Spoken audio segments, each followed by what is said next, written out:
जगन्नाथ यात्रा में क्यों सोने की झाड़ू से होती है सफाई और रथ यात्रा की रस्सी को क्यों छूना माना जाता है शुभ। हिंदू धर्म में जगन्नाथ रथ यात्रा का खास धार्मिक महत्व है। हर साल आषाढ़ शुक्ल द्वितीय तिथि के दिन उड़ीसा के पुरी में यह भव्य रथ यात्रा निकाली जाती है। इस साल भगवान जगन्नाथ की रथ यात्रा 27 जून दिन शुक्रवार से आरंभ हो चुकी है। इस रथ यात्रा में भगवान जगन्नाथ, बलभद्र और सुभद्रा रथों पर सवार होकर नगर के भ्रमण पर निकलते हैं। इस पावन मौके पर लाखों श्रद्धालु पुरी आते हैं और रथों को खींचने का सौभाग्य प्राप्त करते हैं। मान्यता है कि इस रथ यात्रा में शामिल होने और रथों को खींचने से जीवन के सभी पाप नष्ट हो जाते हैं। इस रथ यात्रा में जुड़े कई अनूठे रीति रिवाज सदियों से चली आ रही हैं, जिनमें से सोने की झाड़ू से रास्ते की सफाई एक सबसे खास रिवाज है। इस रस्म को छेरा पहरा कहा जाता है। भगवान जगन्नाथ और उनके भाई बहन का रथ जिन रास्तों से होकर गुजरता है, उनकी सफाई सोने की झाड़ू से की जाती है। ऐसा करके श्रद्धालु भगवान जगन्नाथ, भगवान बलभद्र और देवी सुभद्रा के प्रति आभार व भक्ति प्रकट करते हैं। क्यों होती है सोने की झाड़ू से सफाई? पौराणिक मान्यता के अनुसार सोना एक पवित्र धातु है, जिसे देवी देवताओं की पूजा में विशेष स्थान प्राप्त है। यात्रा शुरू होने से पहले तीनों रथों के रास्ते सोने को झाड़ू से साफ किया जाता है और साथ ही वैदिक मंत्रों का उच्चारण होता है। यह न सिर्फ आध्यात्मिक पवित्रता का प्रतीक है, बल्कि यह एक भाव भी दर्शाता है कि भगवान के स्वागत में कुछ भी कम नहीं रहनी चाहिए। यह परंपरा सकारात्मक ऊर्जा के प्रभाव को बढ़ाती है। यह झाड़ू केवल राजाओं के वंशजों के हाथों ही चलती है।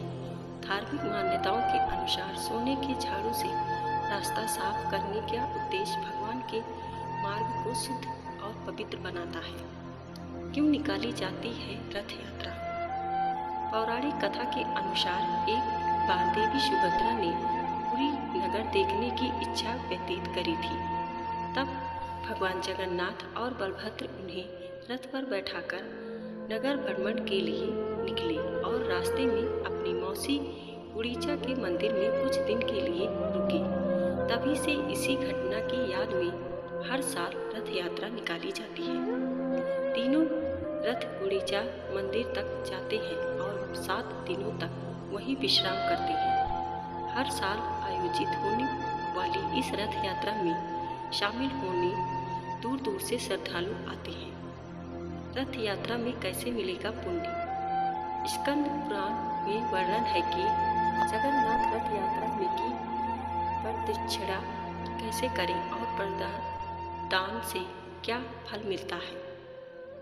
सामने से भगवान के दर्शन करने से भी भगवान प्रसन्न होते हैं। ऐसा कहा जाता है कि जो पवित्र सहस्त्र नाम का पाठ करते हैं, वे रथ की प्रदक्षिणा करते हैं, वह वैकुंठ धाम में निवास करते हैं। जो लोग भगवान श्री कृष्ण के उद्देश्य से दान देता है, उसका वह थोड़ा भी दान मेरुदान के समान अच्छे फल देने वाला होता है।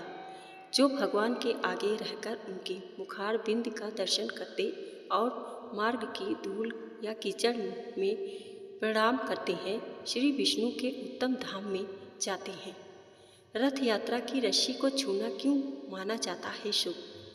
जगन्नाथ रथ यात्रा की रस्सियों को पकड़ना एक अत्यंत पूजनीय कार्य है। माना जाता है कि यह पापों को शुद्ध करता है और भक्तों को जन्म और मृत्यु के चक्र से मुक्त करता है। यह परमात्मा से सीधा संबंध है, जो उन्हें भगवान जगन्नाथ का आशीर्वाद प्राप्त करने की अनुमति देता है। भक्त इस दिव्य जुलूस में भाग लेना एक दुर्लभ सौभाग्य मानते हैं। रथ यात्रा की रस्सी को छूने के आध्यात्मिक लाभ। ऐसा माना जाता है कि रथ यात्रा उत्सव में भाग लेने या रथ की रस्सी पकड़ने से भी भगवान जगन्नाथ का अपार आशीर्वाद मिलता है। ऐसा माना जाता है कि यह पवित्र कार्य आध्यात्मिक योग्यता और दैवीय कृपा प्रदान करता है। स्थानीय मान्यताओं के अनुसार जिन भक्तों ने रथ की रस्सी पकड़ रखी है उन्हें भगवान जगन्नाथ व्यक्तिगत रूप से दर्शन देते हैं और मृत्यु के समय उन्हें अंतिम दर्शन देते हैं।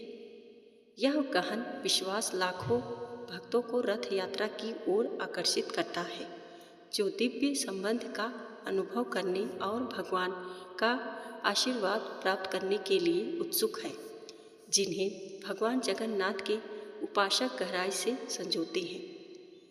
दोस्तों, वीडियो को लाइक और सब्सक्राइब जरूर करें। धन्यवाद।